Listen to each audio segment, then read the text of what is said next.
तो भाई survivor series war games 2024 खत्म हो चुका है ये शो। लेकिन भाई ये जो शो है ऑनेस्टली मैं तुम्हें बताऊंगा बिल्कुल पूरे दिल से। भाई मुझसे पूछोगे कि मुझे कैसा लगा, तो मैं सच बता रहा हूँ, मुझे बिल्कुल मजा नहीं आया, मुझे बिल्कुल भी अच्छा नहीं लगा भाई ये शो। भाई इसीलिए मैं ये नहीं कह रहा कि शो बुरा था, नहीं भाई शो बहुत अच्छा था। भाई WWE ने जो कहा था कि वो करेंगे तो उन्होंने वो किया है। उन्होंने जो भी डिलीवर करने के लिए कहा था वो सब कुछ उन्होंने डिलीवर किया है। लेकिन हमारी एक्सपेक्टेशन से कुछ ज्यादा हाई थी भाई, वो उसके ऊपर डिलीवर नहीं कर पाए बस। तो इसलिए भाई शो जो है थोड़ा सा फीका लगा, क्योंकि कुछ सरप्राइज कुछ रिटर्न हुआ ही नहीं। भाई तो तुम्हें कैसा लगा तुम मुझे कमेंट में बता सकते हो। लेकिन शो है भाई शो का मेन इवेंट और जिसके लिए ही ये शो बनाया गया था शायद भाई, ब्लड लाइन वॉर गेम्स। पहले the blood line Bronson breed entrance करते हैं, उसके बाद यहाँ पर सैमी ज़ेन आते हैं, जिमी ऊसो आते हैं, सीएम पंक आते हैं, रोमन रेंस एंट्रेंस करते हैं और जे ऊसो भाई अपनी अलग एंट्रेंस करता है लोगों के बीच से। और भाई ये तामा तोंगा को बताओ भाई ये कौन सा स्पाइडरमैन बन के भाई पूरे केज के ऊपर भाई चक्कर काट रहा था। भाई ये क्या क्या सोच रहा है भाई, पता नहीं भाई किस प्रकार का जानवर है ये। खैर जो भी हो, जे ऊसो और तामा तोंगा मैच की शुरुआत करते हैं काफी अच्छे तरीके से, दोनों राइट हैंड मैन शुरुआत करते हैं तो काफी बढ़िया था। लेकिन भाई सोलो सिकवा तांगा लोआ के बजाय यहाँ पर ब्रॉन्सन ब्रीड को भेज देता है मैच को हैंडल करने के लिए। और फिर भाई ऊसोस तो बुरी तरीके से पिटेंगे ही भाई, तो ब्रॉन्सन ब्रीड बहुत बुरी तरीके से पीटता है दी ऊसोस को। लेकिन उसके बाद भाई सबसे इंटरेस्टिंग चीज, अब क्योंकि ब्लड लाइन ओजी ब्लड लाइन से निकलने का किसी का टाइम था, तो यहाँ पर भाई सीएम पंक तैयार थे जाने के लिए, लेकिन रोमन उसे रोक लेते हैं भाई और सैमी ज़ेन को जाने के लिए कहते हैं। और सैमी ज़ेन जाता है और फिर तीनों ऊसोस मिलकर रिंग के अंदर फाइट करते हैं। और भाई केज के अंदर भाई सीएम पंक और रोमन रेंस दोनों एक दूसरे को तरफ देख भी नहीं रहे थे भाई, वो दोनों एक दूसरे को देखकर बिल्कुल भी खुश नहीं थे।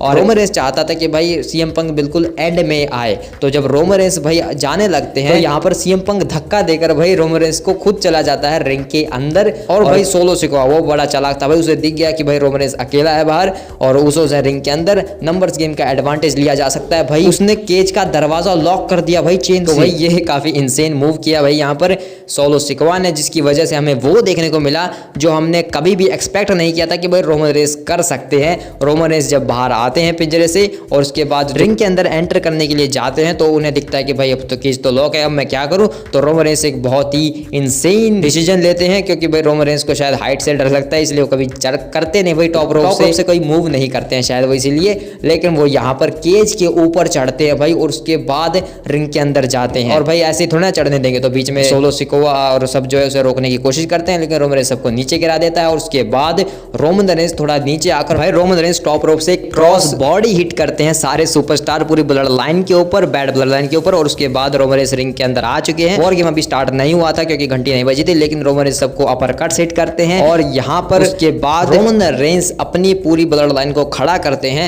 लेकिन वो सीएम पंक को खड़ा नहीं करते भाई, उससे भाग गया भाई वो रोमन रेंस को छोड़ के धक्का देके भाई उसे खुद ही वॉर खेलने चला गया। और कोई फायदा नहीं हुआ भाई, सीएम पंक अंदर जाकर पिटाई था पूरी तरीके से। रोमन रेंस सीएम पंक से तो बिल्कुल खुश नहीं थे, उसके ऊपर वो बुरा नाराज थे और उसे वो चिल्लाने लगते कि तूने ऐसा क्यों किया, मुझे धक्का देकर खुद क्यों आया रिंग के अंदर।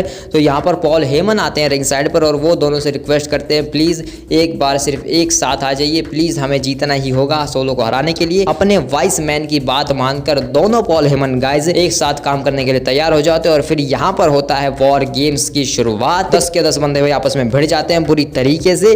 और यहाँ पर भाई रोमन रेंस एक बार जब फॉर्म में आते हैं वो स्पीयर देने के लिए जाते हैं सोलो को, लेकिन वो गलती से सीएम पंक को हिट हो जाती है और सीएम पंक को भाई यहाँ पर स्पीयर हिट कर दी रोमन रेंस ने। सोचो भाई, तो भाई लगा था भाई अब तो काफी कंफ्यूजन होने वाली है। लेकिन जब ब्रॉन्सन ब्रीड केज के ऊपर चढ़ जाते हैं सुनामी हिट करने के लिए और रोमन रेंस को रख देते हैं टेबल के ऊपर सजाकर कि भाई अब ब्रॉन्सन ब्रीड जो है रोमन रेंस की रीढ़ तोड़ेगा, लेकिन सीएम पंक रोमन रेंस को बचा लेते हैं भाई, वो रोमन रेंस को हटा देते हैं और ब्रॉन्सन ब्रीड भाई खुद की सुनामी में खुद ही बह जाता है, क्योंकि वो खुद टेबल के आर पार हो जाता है। तो यहाँ पर रोमन रेंस को बचाया सीएम पंक ने भाई। मतलब भाई ये तो काफी अलग चीज हो गई, ये चीज किसी ने एक्सपेक्ट तो नहीं की होगी कि ऐसा हो सकता है, जबकि रोमन रेंस ने ऑलरेडी स्पीयर हिट कर दी थी सीएम पंक को। पहले इसके बाद भाई मैच के एंडिंग मोमेंट्स आते हैं जहां पर ब्रॉन्सन ब्रीड तो ढेर हो चुका है, तो अब कुछ बचा नहीं है। तो जेकब फाटू के ऊपर भाई सुपर किक्स पे सुपर किक, सुपर किक्स पे सुपर किक्स। और भाई क्यों खा रहा है जेकब फाटू इतनी सुपर किक्स, क्योंकि भाई वो एक मूव सॉल्ट हिट करने गया था और उसके नी के ऊपर गिर गया भाई, इसको भाई घुटने में बहुत चोट लगती है भाई,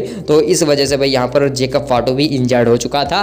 तो वो सुपर किक्स पे सुपर किक्स खाता है, उसके बाद वन एंड डन खाता है ऊसोज से। तो वन एंड डन देखकर भाई काफी दिल को चैन मिला भाई। लेकिन उसके बाद जिमी ऊसो चढ़ जाते हैं टॉप रोप पर और इस बार उस टेबल के ऊपर जो जेकब फाटू खुद ही रिंग के अंदर लेकर आया था, जेकब फाटू को ही सजा देते हैं उसी टेबल के ऊपर और जिमी ऊसो स्प्लैश के लिए चढ़ता है, लेकिन टोंगियंस आ जाते हैं। तो भाई जे ऊसो एक टोमा तोंगा को स्पीयर हिट करता है और blue thunder power bomb hit करता है सैमी ज़ेन तांगा लोआ को, और उसके बाद जिमी ऊसो सोचता है कि थोड़ा और जो है इस मोमेंट को बेहतर बनाया जाए, तो भाई जिमी ऊसो चढ़ जाता है केज के ऊपर भाई। तो भाई जिमी ऊसो के लिए ये बहुत जरूरी था क्योंकि वो काफी अंडररेटेड है अगर देखा जाए पूरी ब्लड लाइन में, क्योंकि जे ऊसो देखो भाई कहां पहुंच चुका है, लेकिन जिमी ऊसो को भाई ये स्पॉट मिलना बहुत जरूरी था। तो जिमी ऊसो यहाँ पर ऊसो स्प्लैश हिट करते हैं केज के ऊपर से, जेकब फाटो के ऊपर वो गिरते हैं, तो जिसके बाद जेकब फाटो टेबल के आर पार हो जाता है, और इसके बाद सैमी ज़ेन जो है सारे अपने ब्लड लाइन मेंबर्स को उठाता है, और यहाँ पर सोलो सिकोआ अकेला फंस जाता है पूरी ब्लड लाइन और सीएम पंक के बीच,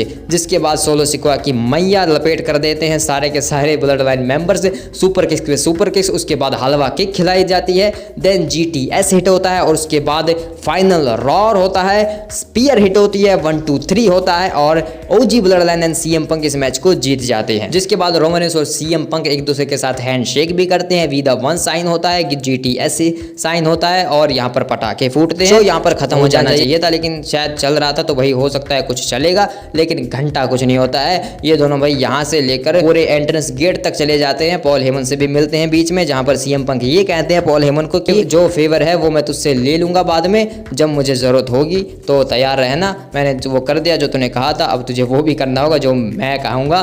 तो भाई वो पता नहीं कब वो फेवर लेने आएंगे सीएम पंक, कब मांगेंगे वो फेवर जो सीएम पंक ने भाई सौदा किया है पॉल हेमन से, तो वो पता नहीं भाई क्या सौदा है। लेकिन रोमन रेंस भी पॉल हेमन से काफी खुश होते हैं क्योंकि उसने शायद सही डिसीजन लिया था सीएम पंक को अपनी टीम में लेकर, क्योंकि अगर सेथ रॉलिंस होता भाई तो वो मरने देता भाई वो रोमन रेंस को, वो नहीं बचाता वहां पर सुनामी से। उसके बाद भाई खुद स्टॉम्प हिट करता ब्रॉन्सन रेड के ऊपर। तो यहाँ पर भाई वी द वंस और जीटीएस साइन के साथ जो है पूरा शो खत्म हो जाता है। तो भाई इस तरीके से भाई पूरा शो उसी तरीके से चला जैसा अभी हमें मैच कार्ड में देखने को मिला था कि भाई ये मैच होने वाला है, तो तुम देख सकते हो, और हमने वो देख लिया और सब कुछ खत्म हो गया। इसके अलावा कुछ नहीं होने वाला और कुछ भी नहीं हुआ, यानी कि ना तो कोई रिटर्न हुआ, ना ही किसी मैच में कोई इंटरप्शन देखने को मिला। सब कुछ जो है बिल्कुल क्लीन और स्वीप हुआ है, यानी कि सब कुछ सही तरीके से चला और सब कुछ खत्म हो गया। लेकिन भाई तुम्हारे सबसे बड़े पीपीवीज में से ये एक है, और यहाँ पर लोग सरप्राइज एक्सपेक्ट करते हैं कि यहाँ पर कुछ सरप्राइजिंग कुछ शॉकिंग देखने को मिलेगा, लेकिन ऐसा कुछ नहीं होता है। शॉकिंग के नाम पर तुम हमें क्या दिखा रहे हो कि ब्रॉन्सन रेड टॉप रोप से कूद रहा है और फिर रोमन रेंस को वहां से हटा दिया जाता है, जिस वजह से वो खुद ही नीचे गिर जाता है। सरप्राइजेस भाई रिटर्न से कुछ भाई ऐसा जो हमने कभी नहीं देखा। ठीक है भाई रोमन रेंस को कूदते हुए देख लिया, वो काफी अच्छी बात है, लेकिन भाई कुछ और भी तो होना चाहिए था ना। तो भाई वो जो एक्सपेक्ट किया था हमने वो सब हमें देखने को नहीं मिला, जिस वजह से भाई मुझे ये शो जो है काफ़ी कुछ ज़्यादा पसंद नहीं आया, क्योंकि भाई मैं WWE जो है सिर्फ रेसलिंग के लिए नहीं देखता हूँ। हालांकि रेसलिंग जो है काफ़ी मज़ा आता है भाई मैचेस को देखने में, बैंगर मैचेस, लेकिन मैं उसके लिए नहीं देखता हूँ भाई। मुझे चाहिए ड्रामा स्टोरी, और ड्रामा था भाई पूरे ब्लड लाइन में, लेकिन वो भाई शॉकिंग फैक्टर्स की भाई अब आगे क्या होगा वो सब चीज़ें तो वो इस शो से देखने को नहीं मिलती हैं। और भाई सेथ रॉलिंस के ऊपर भाई हम कितना वो कर रहे थे कि भाई सेथ रॉलिंस आएगा मैच में, इंटरप्ट करेगा, और उसका मूव क्या होगा भाई, वो किसको चूज करेगा। तो भाई सेथ रॉलिंस आया ही नहीं यहाँ पर, शो के ऊपर वो अवेलेबल था ही नहीं, तो भाई मैच जो है काफ़ी अच्छे तरीके से खत्म हो गया। तो भाई मतलब कि भाई इसीलिए मुझे जो है ज़्यादा कुछ पसंद नहीं आया, क्योंकि शायद मेरी एक्सपेक्टेशंस कुछ ज़्यादा ही हाई हो चुकी थी। तुम बताओ तुम्हें कैसा लगा कमेंट में। और भाई अब आगे के लिए क्या है, तो भाई आगे के लिए सिंपल सी चीज़ें कि भाई रोमन रेंस ने सोलो सिकोआ के ऊपर पिन किया है, तो अब जो है ओटीसी के लिए दावा रख सकते हैं। जो ओटीसी मैच चाहते थे Roman Reigns versus solo Sikoa का, तो अब तो भाई रोमन रेंस के पास खुद का ट्राइब भी है और वाइस मैन भी है, तो अब Roman Reigns versus solo Sikoa का ट्राइबल चीफ की गद्दी के लिए, हुला फला के लिए वो मैच हो सकता है। और इसके अलावा जब शो खत्म होने के बाद इन सब का इंटरव्यू लिया जाता है, तो भाई वहां पर सीएम पंक से पूछा जाता है कि आप जो है रोमन रेंस को एक साल एक डेकेड के बाद देख रहे हैं, तो क्या इंप्रूवमेंट देखने को मिली है। तो भाई सीएम पंक बोल देते हैं नो कमेंट्स, इसके ऊपर मैं कुछ सवाल कुछ कहना नहीं चाहूंगा। ऑफ कोर्स नॉट भाई, क्या ही कह सकता है भाई, वो रोमन रेंस भाई जो 10 साल पहले अपना नाम बनाने आया था, अब वो रोमन रेंस ट्राइबल चीफ है, ओटीसी है, और उसके नाम से अब लोग अपना नाम बनाते हैं भाई, तो वो लेवल अलग हो चुका है। सीएम पंक कुछ नहीं कह सकता उसके ऊपर।